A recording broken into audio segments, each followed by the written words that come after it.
करेंगे multi dimensional poverty index, जिसे हम MPI भी कहते हैं। ये बेसिकली क्या कहते हैं, एक मॉडर्न और कम्प्रिहेंसिव तरीका है जी पॉवर्टी को मेजर करने का। ठीक है, ये अप्रोच जी इस बात को रिकॉग्नाइज करती है कि पॉवर्टी जो है वो सिर्फ पैसों की कमी का नाम नहीं है, कि अगर किसी बंदे की आमदनी कम है तो सिर्फ पैसों की कमी की बेस पे ही उसे उसे पुअर डिक्लेयर कर दिया जाए। ये अप्रोच कहती है कि सिर्फ पैसों के बेस पे जो है वो पॉवर्टी रिकॉग्नाइज नहीं होती, बल्कि इंसान की जिंदगी के जो है वो डिफरेंट एस्पेक्ट्स जो होते हैं, ठीक है, डिफरेंट एस्पेक्ट्स में जो है वो डिप्रिसिएशन का जो नाम है वो पॉवर्टी है। ठीक है, अब डिफरेंट लाइफ के डिफरेंट एस्पेक्ट्स कौन कौन से एस्पेक्ट्स हैं, जिसमें हेल्थ आ जाती है, जिसमें एजुकेशन आ जाती है और जिसमें लिविंग स्टैंडर्ड आ जाता है। कि ये अप्रोच हमें ये कहती है कि एक बंदे की लाइफ के डिफरेंट एस्पेक्ट्स में डेप्रिविएशंस अगर हों, कि वो उसके पास अच्छी हेल्थ भी नहीं है, अच्छी एजुकेशन भी नहीं है, उसका लिविंग स्टैंडर्ड भी अच्छा नहीं है, तो इन एस्पेक्ट्स में डेप्रिविएशंस अगर एग्जिस्ट करती हैं तो वो बंदा जो है वो पुअर कंसिडर किया जाएगा। सिर्फ पैसे की कमी के बेस पे जो है वो पुअर कहना जो है वो सही नहीं होगा। अब इस कॉन्सेप्ट को जी डेवलप किया था जी सबीना अल-कायर और जेम्स फॉस्टर ने।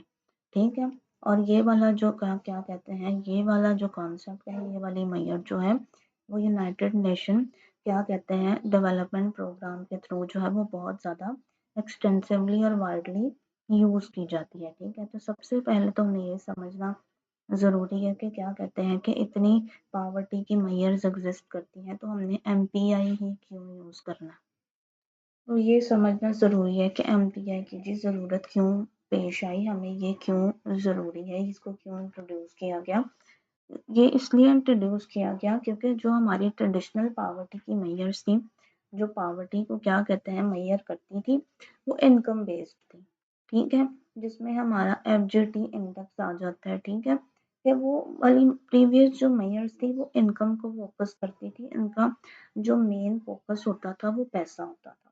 लेकिन रियल लाइफ में जो है वो और क्या कहते हैं, और वो रियल लाइफ की कंडीशंस को टोटली इग्नोर कर देती थी।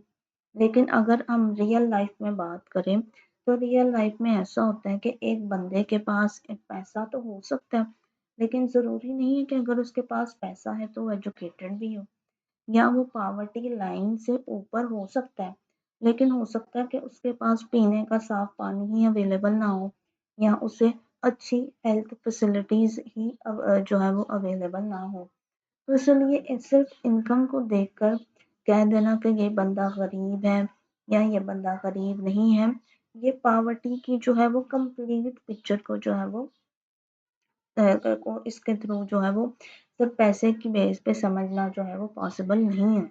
इसलिए जो मल्टी डायमेंशनल पॉवर्टी इंडेक्स है, इसी गैप को जो है वो फिल करता है और मल्टीपल डायमेंशंस को फोकस करता है, मल्टीपल डेप्रिविएशंस जो एग्जिस्ट करती हैं कि लोग जो है वो किन किन लाइफ के एस्पेक्ट्स में, हेल्थ, एजुकेशन, लिविंग स्टैंडर्ड, कौन कौन से एस्पेक्ट्स में जो है वो डिप्राइव हैं, कौन कौन से एस्पेक्ट्स में जो है वो पीछे हैं।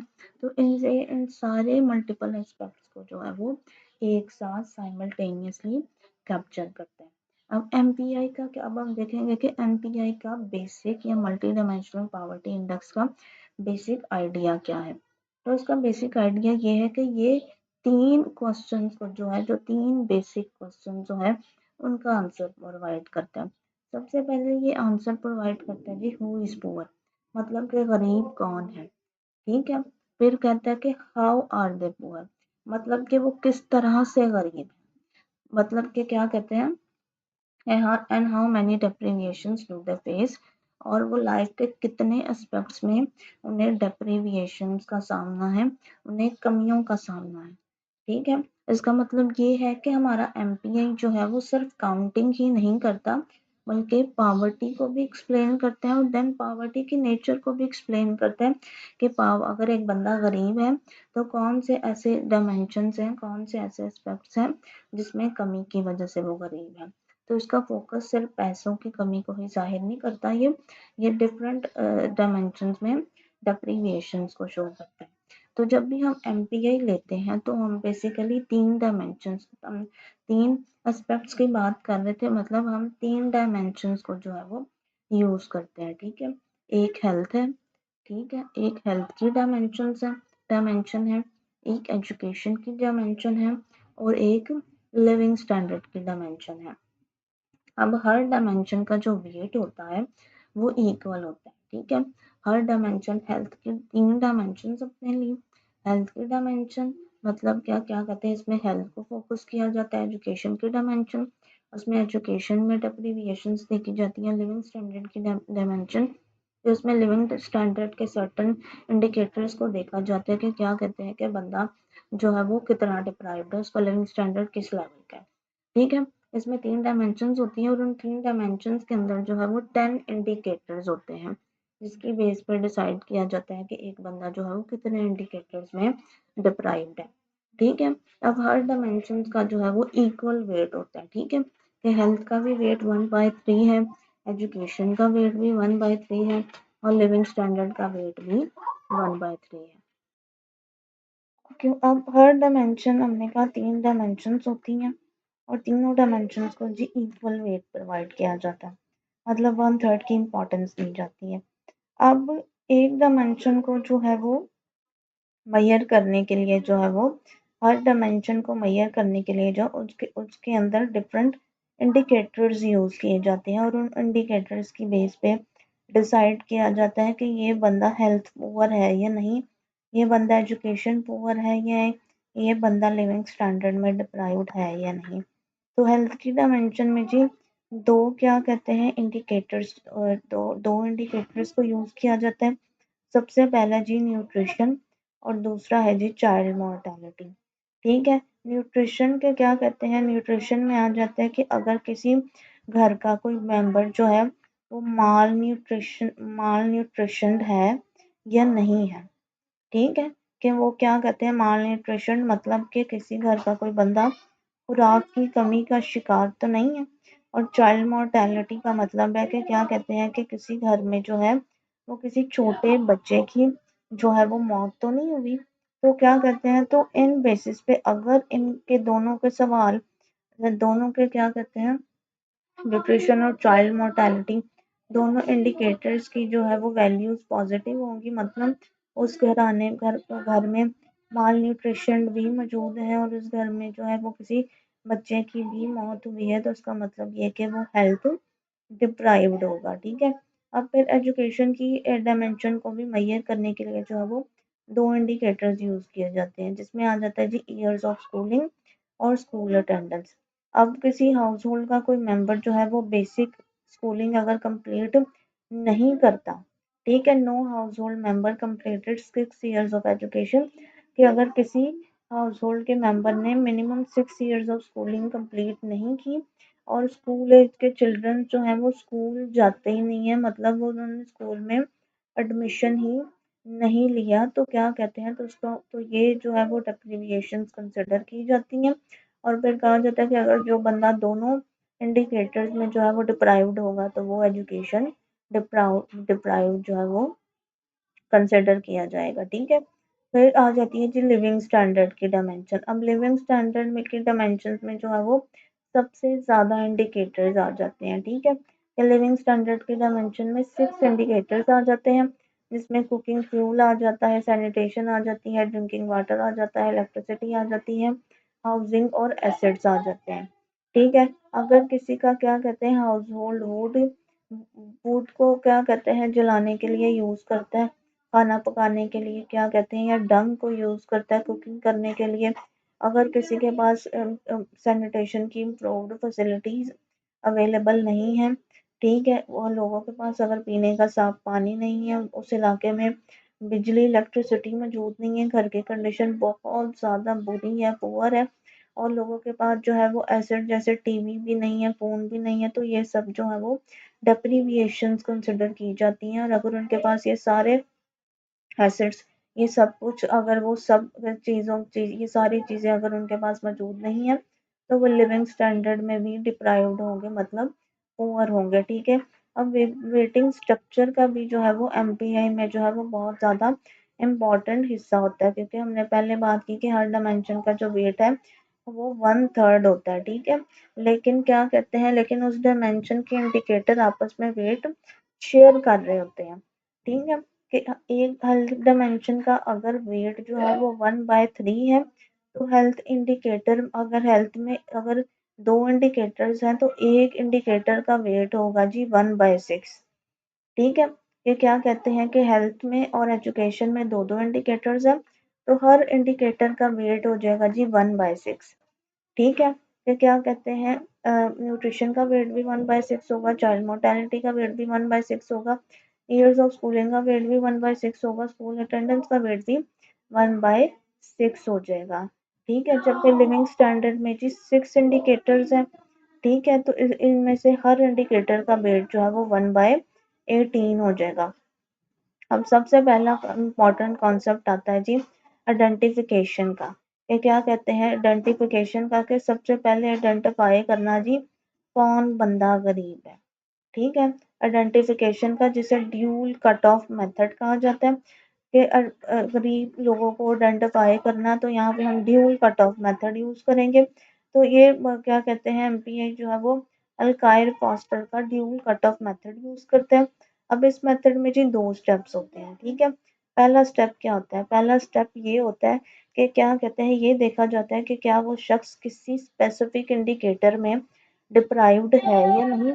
हमारे पास जी 10 इंडिकेटर्स हैं, तो पहले ये देखा जाएगा कि क्या वो बंदा किसी स्पेसिफिक इंडिकेटर में डिप्राइव्ड है या नहीं, ठीक है।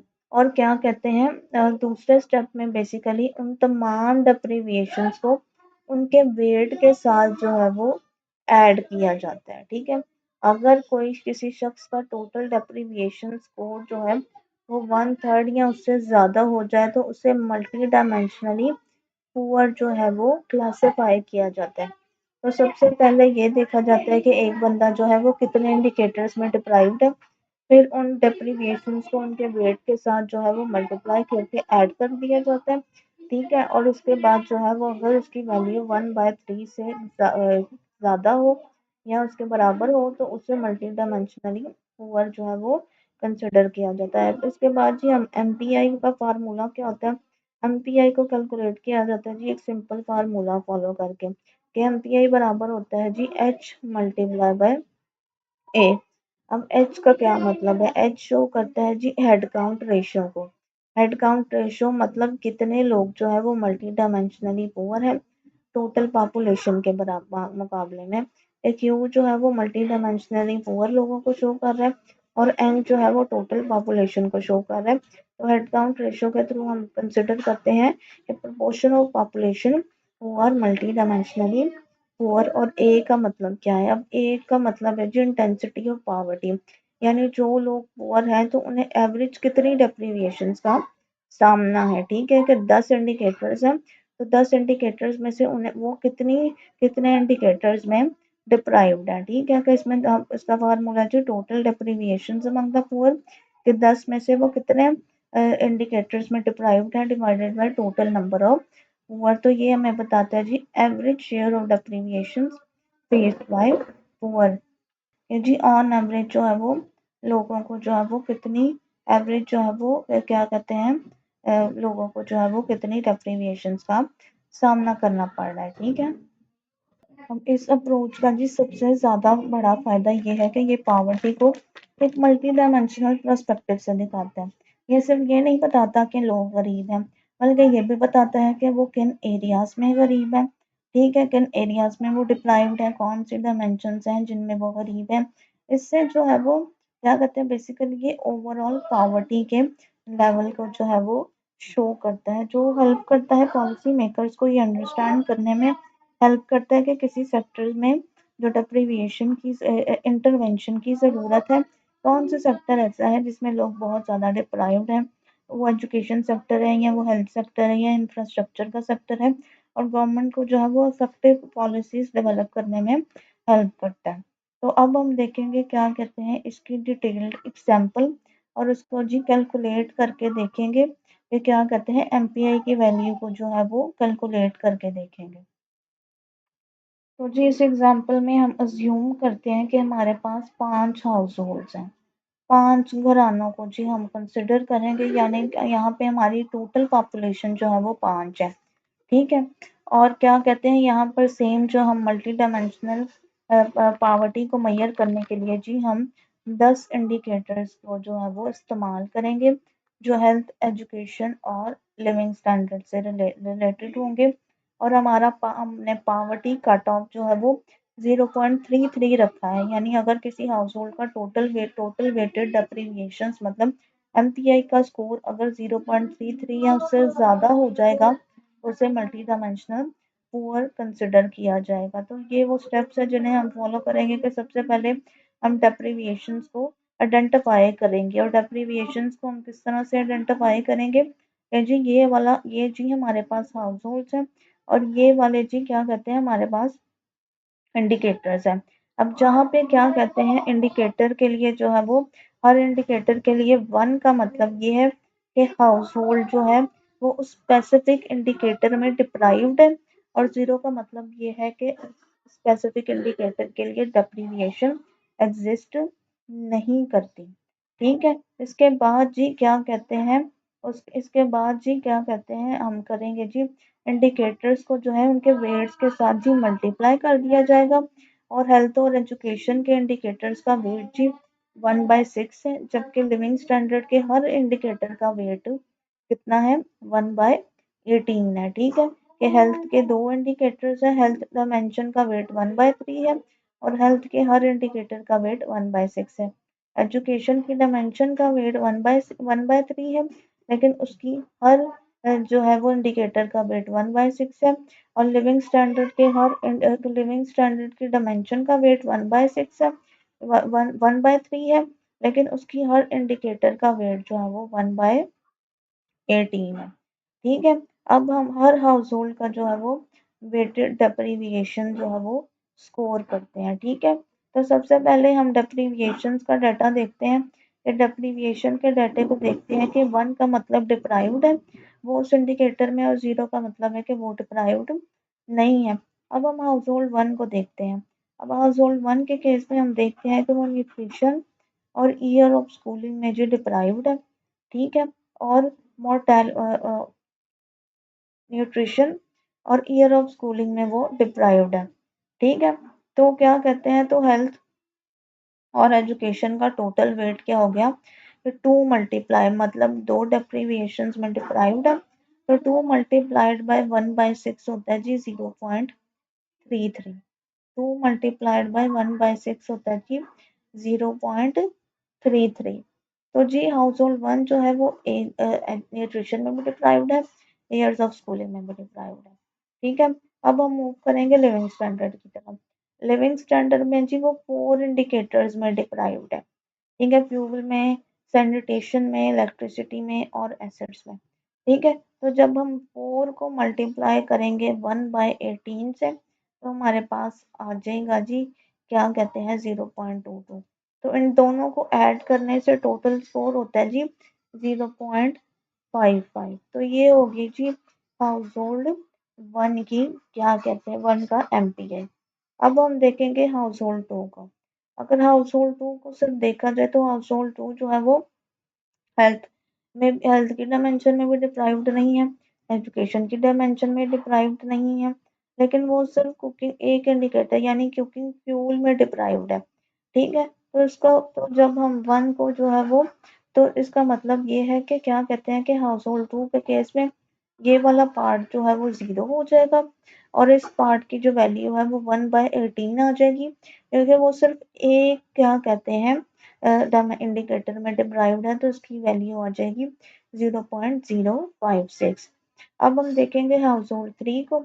अब हाउस होल्ड 3 जो है वो सब इंडिकेटर्स में डिप्राइव्ड है, क्योंकि उसके सब इंडिकेटर्स की वैल्यू जो है वो 1 है, मतलब वो हेल्थ और एजुकेशन दोनों के चारों इंडिकेटर्स में डिप्राइव्ड है, और वो लिविंग स्टैंडर्ड के 6 इंडिकेटर्स में डिप्राइव्ड है, ठीक है। तो हेल्थ हाउस होल्ड 3 को हम देखेंगे कि वो एजुकेशन के इंडिकेटर्स में भी डिप्राइव्ड है, वो हेल्थ के इंडिकेटर्स में भी डिप्राइव्ड है।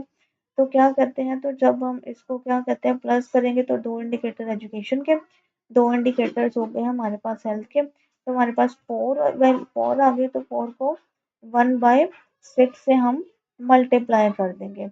और इसी तरह वो जो है वो लिविंग स्टैंडर्ड के 6 इंडिकेटर्स में डिप्राइव्ड है, तो 6 को हम 1/18 से मल्टीप्लाई कर देंगे। तो हमारे पास जब हम इसको डिवाइड करेंगे तो हमारे पास हाउस होल्ड 3 के एमपीआई की वैल्यू आ जाएगी 1, जो मैक्सिमम पॉसिबल डेप्रीविएशन को शो करता है। अब हाउस होल्ड 4 को देखते हैं। अब हाउस होल्ड 4 जो है वो एजुकेशन के दोनों इंडिकेटर्स में डिप्राइव्ड, हाउसहोल्ड 4 जो एजुकेशन के दोनों इंडिकेटर्स में डिप्राइव्ड है, लेकिन हेल्थ के दोनों इंडिकेटर्स में डिप्राइव्ड नहीं है। तो इस केस में जी उसकी वैल्यू हो जाएगी 2। तो 2 को जब हम 1/6 से मल्टीप्लाई करेंगे तो हमारे पास 0.33 आ जाएगा।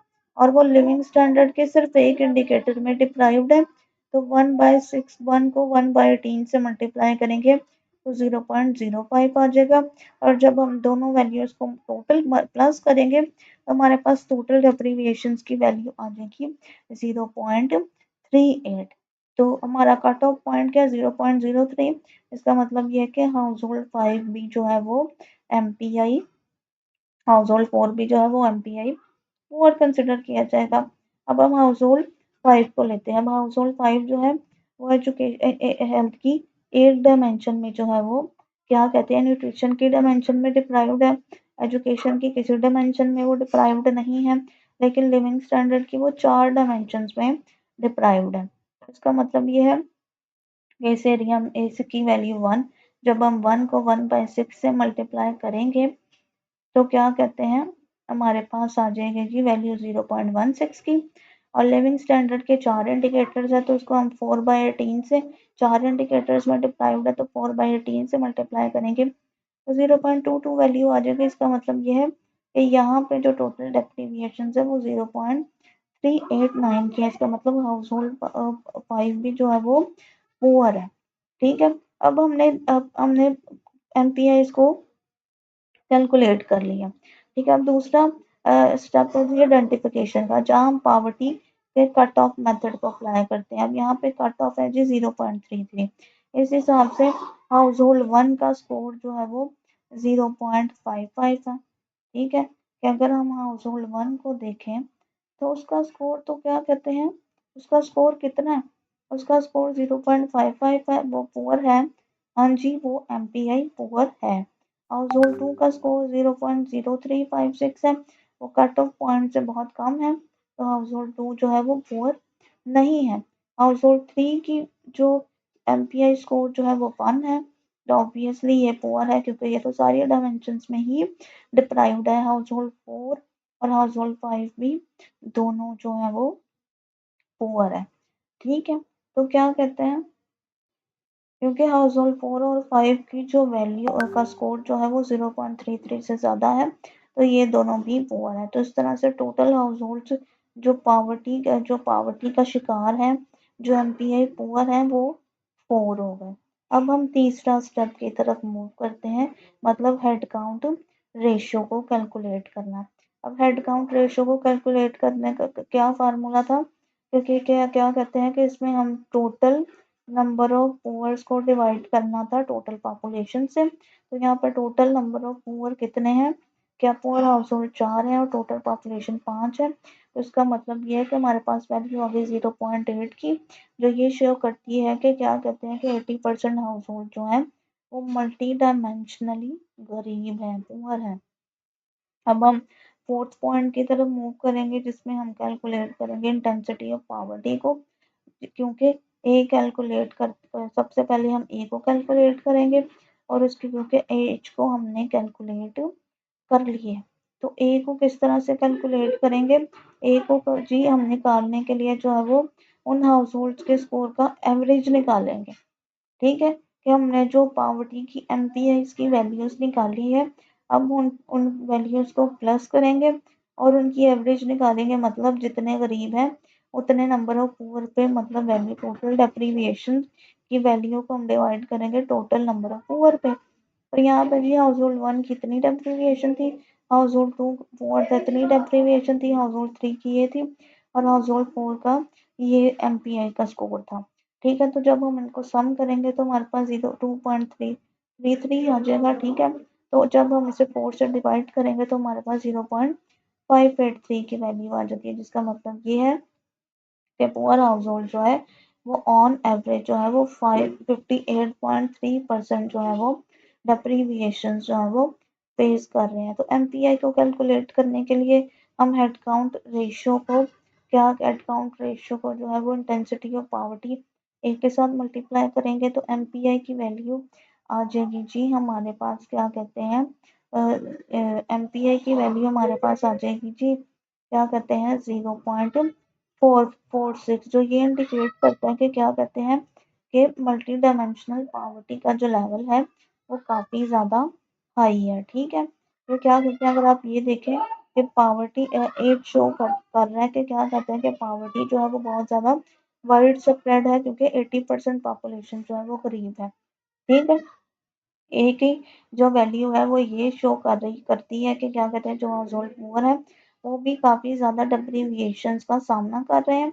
और MPI का स्कोर जो है वो बेसिकली ये इंडिकेट कर रहा है कि मल्टी डायमेंशनल पॉवर्टी का जो लेवल है वो बहुत ज़्यादा हाई है। तो ये था जी MPI, जिसको हमने एक न्यूमेरिकल एग्जाम्पल के थ्रू कैलकुलेट किया और उसको अच्छे तरीके से अंडरस्टैंड किया। अब हम इसके एडवांटेजेस को देखेंगे तो इस अप्रोच का सबसे बड़ा फ़ायदा ये है कि ये पॉवर्टी को जो है वो रियलिस्टिक तरीके से मेजर करता है और ओवरलैपिंग डेप्रिविएशंस को कैप्चर करता है। ठीक है, कि ओवरलैपिंग जितनी भी डेप्रिविएशंस एग्जिस्ट करती है उन्हें कैप्चर करता है। इससे पॉलिसी मेकर्स को जो है वो ये समझने में मदद मिलती है कि लोग कितने एरियाज में डिप्राइव्ड है और किस तरह की पॉलिसीज जो है वो डिज़ाइन करनी चाहिए इफेक्टिव इंटरवेंशंस के लिए। लेकिन इसकी कुछ लिमिटेशंस भी हैं। ये अप्रोच जो है वो डाटा इंटेंसिव है। ठीक है, यानी इसके लिए जो है वो डिटेल डाटा चाहिए होता है। ठीक है, इसके अलावा वेट्स का सिलेक्शन जो है वो कुछ हद तक सब्जेक्टिव होता है।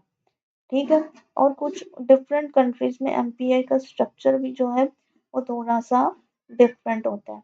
तो अगर हम इस पूरी एग्जाम्पल की, तो ये चलिए MPI का कॉन्सेप्ट, तो अगर हम इस पूरी एग्जाम्पल की को अच्छे तरीके से समझे तो MPI सिर्फ हमें यही नहीं बताता कि कितने लोग गरीब है, बल्कि वो ये भी बताता है कि वो कितने और किन एरियाज में गरीब है। तो इसलिए पावर्टी मेजरमेंट का है जो एक बहुत पावरफुल और एक एडवांस टूल जो है वो कंसिडर किया जाता है। तो ये थे जी MPI की डिटेल डिस्कशन। आई होप आप लोगों को ये टॉपिक जो है वो अच्छे तरीके से समझ आ गया होगा।